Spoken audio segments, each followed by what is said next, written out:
Makikita ho ninyo dito sa screen o itong video na ipe-play ko, ito po ay isang video na kung saan yung talent manager na si alias Ken nagsumiti na po ng supplemental affidavit kaugnay po sa pagpaplano na sabutahihin si Executive Secretary Recto at ang may pakana ng lahat para sirain si Executive Recto kasama si Lepeste at si Jing Paras. 'Di ba? Kung maalala ninyo, plano nilang i-set up, i-frame up, gawa ng chismis sa istorya itong politiko na o itong executive secretary na si Recto. Ngayon po, si Lepeste mga kaiksena, inimbitahan yan ng NBI pati si Jing Paras. Ano po, dahil kasi nga may bayad yung mga Pocahontas na babae para siraan at pababuyin at papangitin ang imahe ni ES Recto. O, syempre, ang leader, si Lepeste at saka si Jing Paras. So, ito po, papakita ko sa inyo ang video po mga kaiksena na kung saan, ayan na po ang ebidensya. Sabi ni Lani J, character assassination. Nandiyan pa ba si Elisac? Kanina pa unang-una yun eh. Shoutout kay Elisac Ayan na.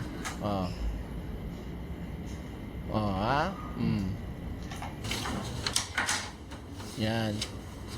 Sila nga yan. The one and the only. So bine-verify mga kaiksena, may larawan na pinapakita, so tinuturo niya doon, ito yun. So kinukumpirma niya dyan na si Lepeste at si Jing Paras ang nasa likod ng lahat. At ayon nga sa ating nalaman din, nasa Hong Kong na daw itong putang ina si Bonakid. Si Lepeste, Bonakid ba yun? Pigrolac. Oo. Tumakas na yung magnanay, takbong mandarambong. Ayun na, pinipirma na po mga kaiksena. Siyempre, hindi pwede makita yung pirma niya. Yan. Tuloy-tuloy po sa pagpirma. Promil ba yon? Kala ko Bonakid eh. Kasama mo ba ang iyong abogado nung sinagawa mo ang dokumentong ito? Nais kong sabihin sa'yo na maaari kang makasuhan ng perjury kung ang mga nilalaman ng sinumpang salaysay na ito ay walang mapatunayan, walang katotohanan. Naiintindihan mo ba ang paliwanag sa'yo? Yes po. Ang mga lagdag dito sa gilid ng 4 na pahina, kasali ang pirma sa ibabaw ng iyong pangalan. Ito ba yung pirma? Okay. Thank you. Itong supplemental affidavit na to will identify the 4 lawyers na na-confirm na yung identity na siyang kasama sa meeting. Kwento ng kliyente is that ito yung 4 na lawyers na tutulong na gumawa ng script ng affidavit na mag-i-interview sa babae. Biruin nyo, 4 na lawyers pala ang gagawa ng script. Matindi yan Tingnan, di nyo ba napapansin mga kaiksena, sa mga nagdadaang araw, sunod-sunod na mga pagbagsak ng mga kampo ng kadiliman at ng kasamaan. Napansin nyo ba? Ngayon breaking news pa nga yung balita natin yung sa 4 na 18 kargador. Ex-marindry umano. Di ba? Breaking news yun, nag-recant. Ngayon, tingnan nyo naman, eto naman si Lepeste. Tapos yung impeachment ni Sara, palubog ng palubog yung mga nangyayari kay Sara. Di ba? Sila daw yung mag-i-encode ng mga statements. Unang meeting, 2 lawyer. Of course, kasama si Congressman Jing Paras. Nako. Then yung second meeting, I think July 26, kasama na yung 4 na abogado. Dito sa mga pahay ko ni Dr. Melvin Matipan, sir, may pinapanood po siya ng mga mahalagang exchanges na conversation. Yes. At meron pa mga deleted po, no? Di umano, mula po kay Kong Jing Paras. Ano po ang plano po ng inyo pong kampo dito sa bagay na ito? Well, 100% naman yung aming willingness to cooperate. May option naman ng NBI to apply for forensic examination ng mobile phone, but we will gladly surrender yung phone and to the point na willing kami mag-execute ng waiver para ma-examine yung text messaging, call logs, as well as yung mga Viber messages. Kasi lately, nakita namin sa phone ng client, may mga dinidelete na mga conversation or Viber messages si Congressman Jing Paras. Laka. Konektado kasi to mga ka-eksena. Doon sa mga Marines din. O, konektado. Paano mo naman sabi, direct? Watch and learn. Diba? Oh. So, mas lilinaw kung ma-retrieve yung mga original mga conversation nila for further examination ng NBI. Tama. Maraming salamat po. So ngayon, ito ang kasunod. Same party. May update po. Pinatawag kasi sila mga ka-eksena. Una nating na-content yung babae na nagsiwalat, di ba? Siniwalat niya na nakakadiring plano nila Lebiste at ni Jing Paras. So eto mga ka-eksena. So para mabigyan linaw at mapasinungalingan nila yung aligasyon laban sa kanila, no show ang putang ina si Promil Boy. Si Lipeste.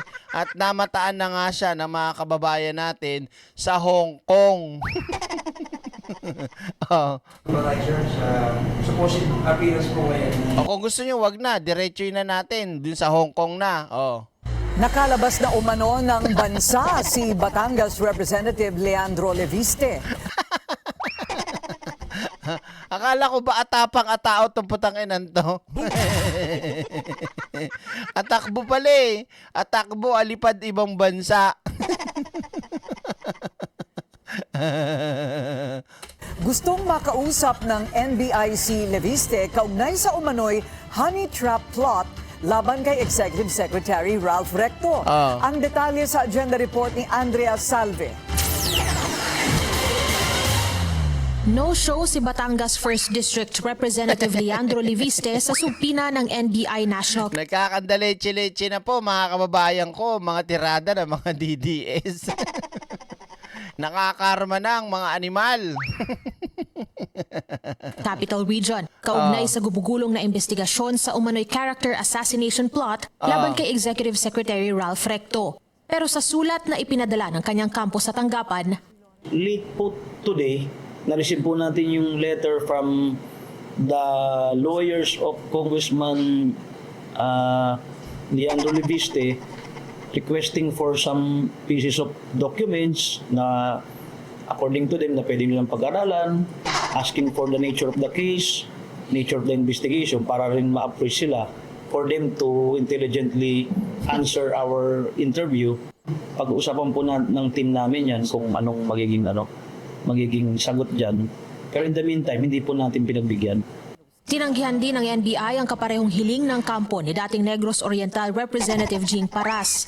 Una na nilang hiniling ang ilang dokumentong may kaugnayan sa kaso, kabilang na ang sworn affidavit ng naarestong umano'y bugaw at ang iba pang mga ebidensya na hawak daw ng NBI. Dapat talaga hindi ibigay yan. Bakit kanyo? Kasi pagka ganun, pag-aaralan nilang depensahan, di ba? So makakagawa sila ng kwentong barbero na naman, magtatahi na naman sila. Kaya nga mas maganda pag may ganyang kinaharap kang reklamo o kaso, dapat on the spot puntahan mo, hindi na yung pahinga ako ng kopya. Hindi para ka lang timawa dyan.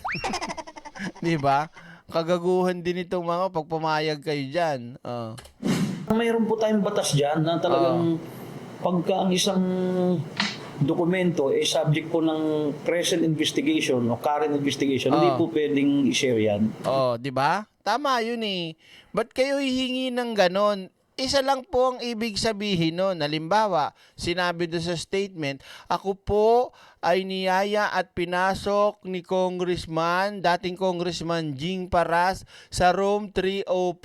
Gagawin ngayon ng kampo. Hindi po totoo at wala po katotohanan dahil room 405 po nag-stay ang aking kliyente.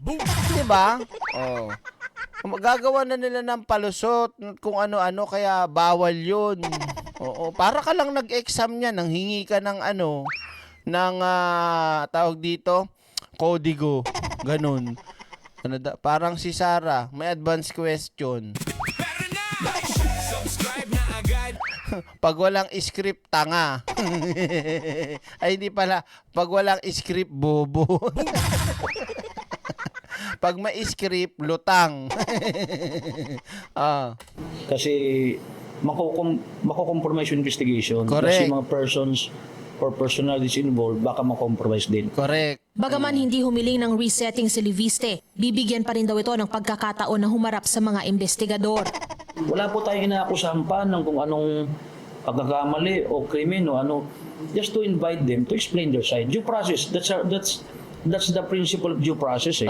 Kagaya ng ibinigay nilang petsa kay Paras, pareho raw ipagpapaliban ang pagdalo ng dalawa na mula August 6 ay ginawa ng August 11. Nag-uusap. Hello. Hello. Kong Jing, parang gagawin natin? Pinapatawag na tayo. Tapos ngayon, yung yung talent manager, nagbigay na ng supplemental affidavit. Parang gagawin natin? Bakasyon ka muna.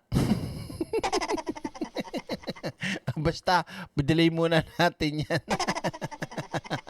Wala, di ba? Alam niyo yun, pinapapunta lang sila para magkaroon ng kalinawan. Pero ang galawan nila, galawang guilty. Itong dalawang putang ina to, lalo na yung itong Jing Para, saksakan ng yabang yung hindot na yan eh. Sa totoo lang, pag nakikita nyo sila sa may programa nilang mukhang tanga sila ron. Ang yabang, kahit sa mga rally, akala mo may tira, wala naman tira. Di ba?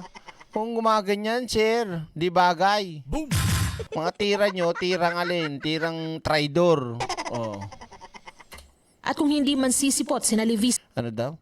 Direk amoy ba si Promil?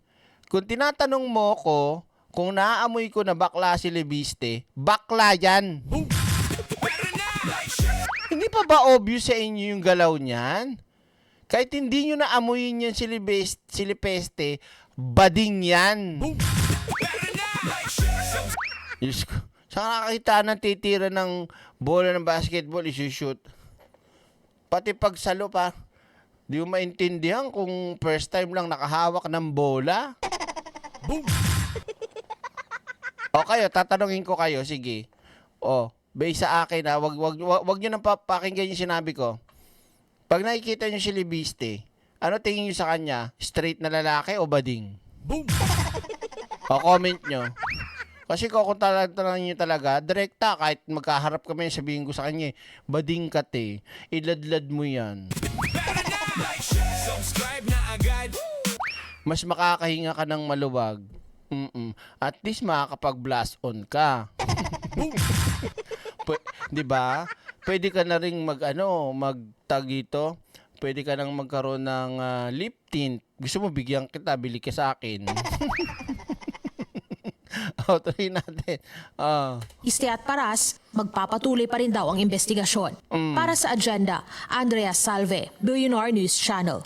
Malinaw tayo mga kaiksena. Warm up lang natin yan. So, yan po ang isa sa mga update natin sa mga kaganapan ngayon. Okay? Punta naman tayo dito sa susunod. Saan yan, direct? Gusto nyo si Sarah kagad? Tirayin na natin eh. Gusto nyo ba? Sabihin nyo lang. Mag-like na muna kayo. Subscribe na agad.